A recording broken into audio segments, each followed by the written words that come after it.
Aktiviti 3.1, pergerakan bahan merentas membran telak memilih. Jadi cikgu akan cuba terangkanlah eksperimen yang melibatkan aktiviti 3.1 ni. Dan kamu juga boleh buka buku teks muka surat 50 ya. Muka surat 50. Cikgu bukanlah nak terang ataupun nak ajar kamu macam mana nak jawab untuk soalan-soalan amali ataupun macam mana nak jalankan amali ya, peperiksaan amali itu tak. Apa yang cikgu nak terangkan dalam video ni hanyalah melibat kefahaman. Macam mana kita nak faham eksperimen yang melibatkan pergerakan bahan merentasi membran telak memilih. Macam mana kamu nak jawab soalan, macam mana kamu nak jalankan peperiksaan yang melibatkan amali ni kena buat kat sekolah lah. Dia ada pergerakan dia macam-macam lah ya, itu kena belajar dekat sekolah, kena belajar dengan cikgu kat sekolah. Apa yang cikgu nak buat dalam video ni hanya nak terang kepada kamu supaya kamu faham eksperimen yang melibatkan pergerakan bahan merentasi membran telak memilih. Mungkin esoknya ke atau lusanya ke ataupun kamu nak buat persediaan nak jawab soalan-soalan yang melibatkan amali ini, kamu boleh buka ataupun dengarlah video ni supaya dia dapat refresh balik ingatan kamu apa benda yang kamu dah pernah buat dekat makmal di dalam kelas tu, dan kemungkinan dapat membantu kamu untuk menjawab soalan ya. Ini yang cikgu cuba cuba terangkanlah, cuba bantu sedaya mampulah. Okey, jadi untuk sesuatu yang melibatkan eksperimen, ada perkara-perkara tertentu yang kamu nak kena tahu, dia perlu ada di dalam laporan, jadi yang kita buat ni, yang cikgu tunjuk ni adalah laporan lah, jadi laporan yang melibatkan eksperimen yang dijalankan. Antara perkara-perkara yang kena ada dalam laporan adalah ni tajuk dulu. Tajuk ini tajuk lah, tajuk dia ataupun kita panggil sebagai tujuan. Dan kalau ada tujuan ni selalunya ada perkataan mengkaji. Okey, mengkaji pergerakan bahan merentasi membran telak memilih. Jadi kalau ada perkataan tujuan, kena ada perkataan mengkaji. Seterusnya kita ada penyataan masalah. Jadi bila sebut tentang penyataan masalah, kita ada tanda soal. Antaranya adalah bagaimanakah. Jadi bila ada bagaimanakah, apakah, di manakah, jadi yang melibatkan kah tu, yang ada melibatkan ayat-ayat tanya ni, dia mesti ada tanda soal. Kena ada tanda soal ya. Penyataan masalah lah, masalah yang sepatutnya dengan kita cari penyelesaian, dia akan beri jawapan kepada masalah tu. Okay, beri jawapan kepada masalah. Seterusnya kita ada hipotesis. Hipotesis ni apa? Hipotesis adalah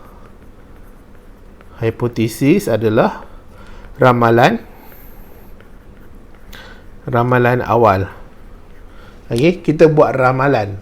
Ramalan memanglah awal kan. Ramalan saja pun dah cukup sebenarnya, ramalan awal pula.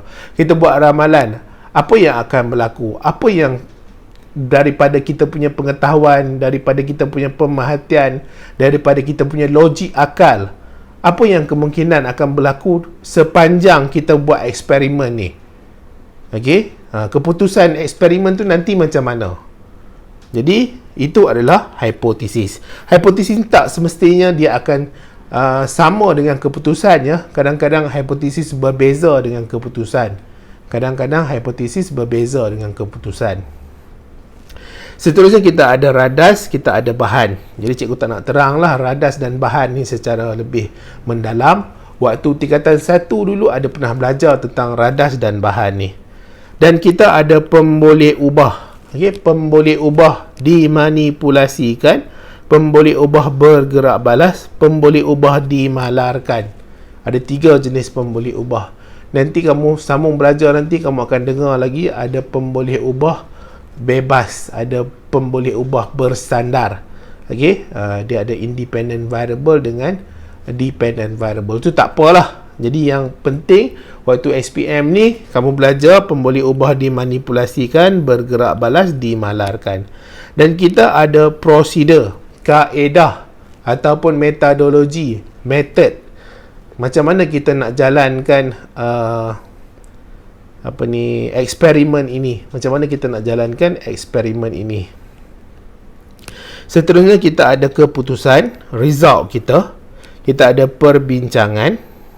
Daripada keputusan tu, apa yang kita boleh bincangkan, apa yang kita boleh terangkan dengan lebih lanjut.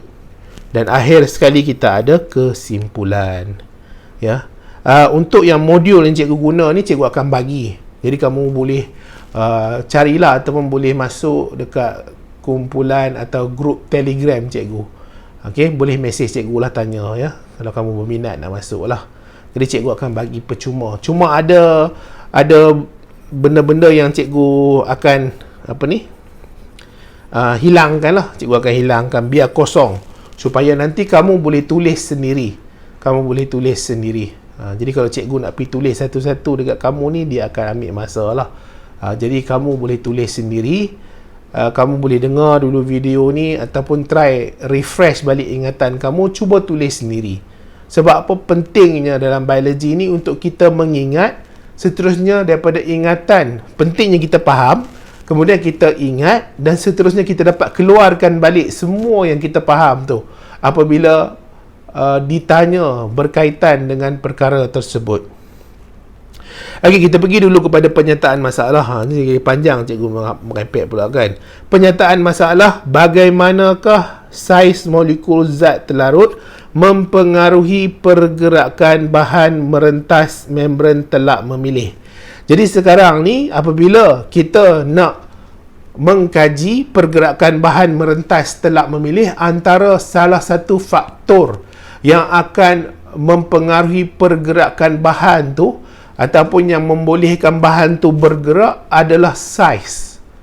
Jadi semakin kecil saiz bahan, sepatutnya semakin mudah dia nak bergerak keluar dan masuk.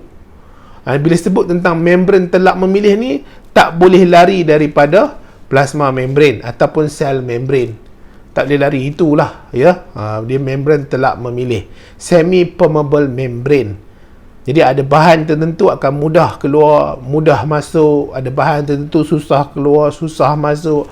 Ada bahan tertentu perlukan bantuan, ada bahan tertentu memerlukan tenaga. Jadi antara salah satu faktor yang memudahkan dia bergerak adalah saiz. Semakin kecil, semakin mudah dia nak bergerak. Kemudian ada perkataan zat terlarut di sini. Jadi kamu kena bezakan ya. Tolonglah fahamkan dulu apa beza antara zat terlarut ataupun kita panggil bahan terlarut, kemudian pelarut, seterusnya kita ada larutan. Cikgu tak nak terang kat sini ya benda ni, zat terlarut, pelarut dengan larutan. Sebab apa? Sebab sepatutnya ini dah belajar waktu tingkatan 1, 2, 3 ya, tingkatan 1, 2, 3. Tak ingatlah tingkatan berapa, tapi sebelum ni dah belajar. Ataupun cikgu dah pernah terang dalam video cikgu bab yang ketiga, pergerakan bahan merentasi membran plasma, ada. Okey, jadi pergilah buka, ada penerangan tentang zat terlarut, pelarut dan larutan. Kemudian kita ada hipotesis dia, bahan yang mempunyai saiz kecil boleh meresap merentas membran separa telak. Jadi kalau kita bayangkan logik akal kita, yang kita kata semakin kecil semakin mudah dia nak bergerak merentas membran separa telak ni, jadi lagi kecil lah. Jadi kita punya hipotesis, ramalan kita, bahan yang saiz kecil boleh meresap merentas membran separa telak. Kemudian kita ada radas, kita ada bahan. Jadi radas ni boleh baca dan boleh tambah. Kamu tambahlah kalau kamu rasa ada lagi yang cikgu tertinggal. Okey, tertinggal ataupun kemungkinan tak sepatutnya masuk ke alat radas tu, kamu boleh cancel out. Tak payah letak. Itu pulang kepada kamu ya. Tak semestinya apa yang cikgu copy paste masuk dalam modul ni ada. Jadi kamu boleh fikir sendiri dan boleh tentukan sendiri yang mana yang kamu rasa nak ambil, yang mana kamu nak rasa tak nak ambil. Terpulang kepada kamu. Kemudian kita ada bahan yang diguna adalah ampaian kanji 5%. Okey, larutan glukosa 5%, larutan iodin, larutan benedict. Jadi ini bahan-bahan yang digunakan. Seterusnya kita nak pergi kepada pemboleh ubah dimanipulasikan. Dimanipulasikan maksudnya kita ubah-ubah dia. Kita ubah dia. Okey, maksudnya di dalam keadaan yang berbeza. Okey, sekarang ni kita ada zat terlarut dengan kita ada saiz molekul zat terlarut. Penyataan masalah cerita tentang saiz molekul. Hipotesis ada saiz kecil.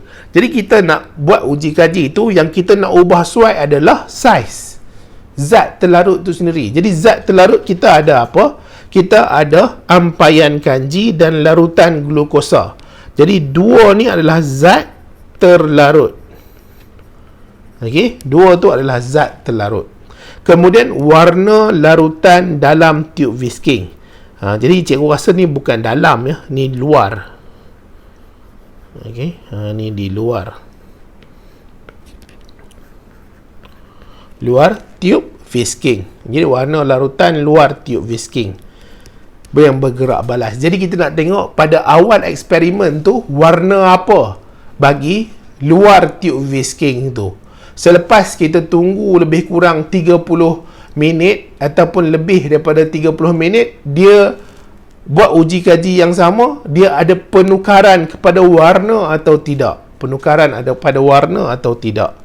Kemudian kita ada dimalarkan, isi padu larutan, masa, suhu persekitaran. Dimalarkan maksudnya kita tak ubah dia. Contohnya isi padu larutan kita tak tukar-tukar dia lah. Ada 60 ml ke 70 ml ke, kita tak ubah suai dia. Masa pun sama, suhu persekitaran pun kita tak ubah suai. Kemudian kita ada gambar rajah di sini. Jadi kita ada beaker lah ya, ni beaker kan. Kamu jangan tak tahu pula nak namakan alat radas ni. Cikgu tukar warna lain, warna merah.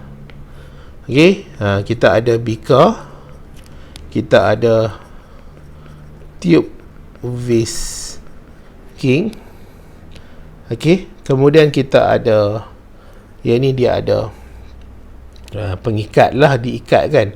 Kemudian ni ada klip kertas. Kemudian di dalam ni dia ada campuran. Dia ada campuran ampaian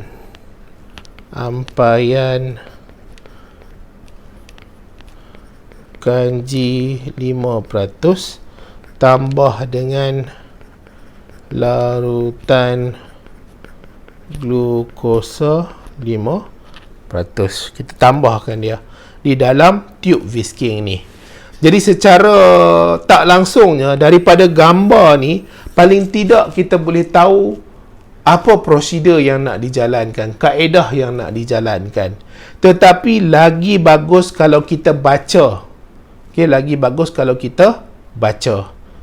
Baca supaya nanti kita tahu berapa jumlah-jumlah dia tu dan pergerakan dia. Tapi kadang-kadang kalau kita tak boleh nak come out dengan ayat-ayat ni pun, paling tidak kita boleh gambarkan dia punya gambar rajah ni. Jadi dia memang akan sangat-sangat membantu kamu macam mana kamu nak terangkan prosedur. Okey, tube whisking direndam dalam air sehingga lembut. Jadi kita ada tube whisking. Tube whisking ni selalunya ada dalam makmal lah. Jadi susah kita nak cari dekat tempat-tempat lain tube whisking ni. Tapi saya ingat cikgu-cikgu dulu waktu zaman belajar, kami guna, kalau tak ada tube whisking ni, kami guna ni, pembalut buku. Guna pembalut buku. Kalau tube whisking ni, pastinya lah dia lagi bagus. Sebab apa? Sebab kita tak payah nak pergi tutup dia. Kemudian, satu hujung tube whisking diikat dengan ketat. Jadi, satu hujung tube whisking, cikgu buka warna lain. Satu hujung tube whisking diikat dengan ketat. Okey. Kemudian tube whisking diisi 10 ml. Jadi di sini kita ada 10 ml. Boleh tak kalau kita nak buat 2 ml 5 ml, 7 ml, tak ada masalah lah, ya. Itu maksudnya kita constantkan dia. Kita bukan ubah-ubah dia, tapi kita dah tetapkan dia mesti 7 ml contohnya. Jadi larutan glukosa pun 7 ml lah. Tak semestinya lah kita nak kena tukar dia. Kita bukan ada banyak beaker atau banyak alat radas, ya, tak. Jadi tak ada masalah. Bilangan ml ni tak ada masalah, ya. Tapi kalau kamu boleh ikut yang ada dalam buku teks pun bagus juga. Ataupun tak nak ikut pun terpulang lah. 10 ml ampaian kanji, 10 ml larutan glukosa. Kita gunakan pichagari. Okay, kita gunakan pichagari. Kemudian warna dicatatkan. Kita catatlah warna bila kita dah campurkan antara 10 ml ampaian kanji dengan 10 ml larutan glukosa. Hujung terbuka tiup whisking ditutup dengan klip kertas. Jadi hujung ni kita tutup dengan klip kertas. Kenapa kita guna klip kertas? Supaya kita mudah nak buka. Tiup whisking dimasukkan, permukaan luar tiup whisking dibilas dengan air suling. Okey, sebab kita tak nak dia mempengaruhi air di luar ni, air dekat luar ni. Kita tak nak dia mempengaruhi air dekat luar. Sebab apa? Kemungkinan ada ampaian kanji, ada glukosa yang lekat pada permukaan tiup whisking yang akan boleh bercampur dengan air di luar ni. Kemudian tiup whisking dimasukkan di dalam sebuah beaker berisi air suling. 1 ml cecair di luar tiup whisking dimasukkan segera ke dalam 2 tabung uji. Nampak tak? Kita tak tunggu 10 minit ke 15 minit, tak. Once kita dah letak, bila kita dah letak tiup whisking dalam air, terus kita ambil air yang kat luar ni, kita masuk ke dalam 2 tabung uji. Kamu nak letak 2 ml ke 3 ml ke, terpulang lah, ya. Tak ada masalah sangat. Jadi kalau dalam buku teks dia guna berapa? 2 ml. Okey. Jadi terpulang lah, tak kira lah yang tu, ya. Jadi 1 ml cecair luar tiup whisking dimasukkan segera ke dalam 2 tabung uji. Jadi 1 ml 1 tabung uji, 1 ml 1 tabung uji. Jadi 2 tabung uji lah. Okey. Tabung uji tahu kan macam mana tabung uji? Cerita tak tahu pula tabung uji. Macam tu dia punya bentuk dia. Jadi kamu masukkan lah 1 ml 1 ml 1 ml 1 ml. Okey, kemudian satu daripada tabung uji itu kamu masukkan apa? Kamu masukkan iodin. Okey, kamu masukkan iodin. Satu daripada tabung uji itu kamu masukkan Benedict. Ni Benedict ni. Ada 2 tabung uji di situ. Kemudian kamu tengoklah apa punya dia punya perubahan warna. Kalau Benedict, kalau Benedict dia akan warna biru. Kalau Benedict dia akan menyebabkan 1 ml ni warna biru. Nampak tak? Awal eksperimen dia warna biru. Kalau kamu letakkan iodin, awal eksperimen dia akan warna perang. Perang kekuningan. Jadi maksudnya warna asal bagi Benedict itu adalah warna biru. Larutan biru. Warna asal bagi iodin tu, cecair iodin tu adalah warna perang kekuningan. Kemudian kita keluarkan balik air tu. Kita keluarkan balik lagi air tu selepas 30 minit. Kita ambil 1 ml, kita masuk dalam tabung uji. Jadi kita ada 2 tabung uji. Selepas 30 minit ni, selepas 30 minit. Jadi kita masukkanlah air ni air ni. Selepas 30 minit kita masukkan air ni ke dalam beaker. 1 ml 1 ml. Boleh letak 2 ml? Tak boleh. Kita dah guna 1 ml yang atas ni. Kat sini pun kena guna 1 ml jugalah. Sebab yang kita ubah suai adalah ujian tadi. Yang kita ubah suai adalah ujian. Yang kita ubah suai adalah ampaian kanji dengan glukosa tadi. Yang lain semua kena constant, kena malarkan. Jadi bila kita ambil, kita guna iodin, kita guna Benedict. Benedict ni warna biru. Jadi warna biru ni akan menjadi mendakan merah bata. Jadi kenapa dia boleh berlaku ada mendakan merah bata? Sebab adanya kehadiran glukosa. Adanya kehadiran glukosa. Jadi glukosa ni akan menyebabkan ujian Benedict atau larutan biru Benedict tu bertukar menjadi mendakan merah bata. Okey, bertukar menjadi mendakan merah bata. Kalau larutan perang pula, kalau ada kanji. Kalau ada kanji, larutan perang ni dia akan bertukar jadi biru gelap, biru hitam. Tapi kalau tidak ada kanji, dia akan kekal warna larutan perang kekuningan. Jadi apa maksud dia? Maksud dia, kan sebab dia daripada awal tu dia duduk di dalam whisking tube ni. Okey? Dan apa yang keluar sekarang ni, glukosa keluar. Cikgu besarkan dia. Glukosa keluar. Nampak tak? Keluar. Glukosa keluar. Glukosa dia keluar daripada whisking tube ni, dia bercampur di air yang luar. Okey, jadi bila glukosa keluar, kanji tak keluar. Okey, kanji tak keluar. Kanji, kita ada glukosa. Yang mana yang lagi besar? Kanji lagi besar. Okey, kanji lebih besar. Tukar warna lain. Kanji lebih besar. Jadi kanji ni bila dia besar, dia tak boleh keluar daripada tube whisking. Yang boleh keluar hanyalah glukosa sebab dia kecil. Ingat ya, kanji ni polysaccharide, glukosa ni monosaccharide. Jadi mono tu dia lagi kecil lah. Jadi dia boleh keluar merentas tube whisking tu dan bercampur dengan air. Itu keputusan dia, dan kita paparkan keputusan. Kita komunikasi keputusan tu melalui jadual. Kita guna jadual untuk kita ceritakan tentang keputusan kita, ya. Kemudian perbincangan, kita bincangkanlah yang banyak-banyak cikgu cerita tu, apa benda yang kita boleh bincangkan, boleh kita bagi tahu dekat semua orang apa yang terjadi sebenarnya dekat eksperimen tu. Dan antara perkara yang kita kena cerita adalah saiz lah.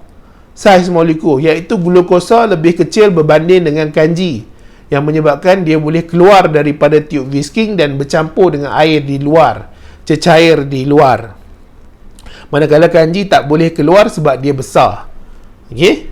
Jadi di sini molekul glukosa telah meresap keluar merentas dinding tube whisking. Molekul kanji kekal dalam tube whisking.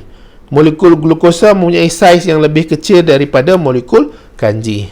Kesimpulannya, bahan bersaiz kecil meresap merentas membran plasma yang bersifat separa telap. Dan kita boleh tulis juga hipotesis diterima. Okey, diterima maksudnya hipotesis ni betul lah. Betul. Sebab apa? Ada molekul-molekul yang bersaiz kecil boleh merentas. Tapi dia tak semestinya 100% hipotesis ni boleh diterima, ya. Kadang-kadang ada bahan juga yang bersaiz kecil tapi dia tak boleh merentas. Kenapa? Sebab dia ada charge. Okey, dia ada ion. Cikgu tak nak cerita lah yang itu. Bukan semua keadaan hipotesis tu akan diterima. Kadang-kadang hipotesis juga tak diterima disebabkan ada sesuatu masalah dalam kita punya eksperimen. Tetapi dalam kajian ataupun dalam modul yang cikgu buat ni, hipotesis diterima. Jadi ini adalah penerangan bagi aktiviti 3.1. Kalau kamu berminat nak dapatkan modul ni ataupun soft copy ni, kamu boleh mesej cikgu lah.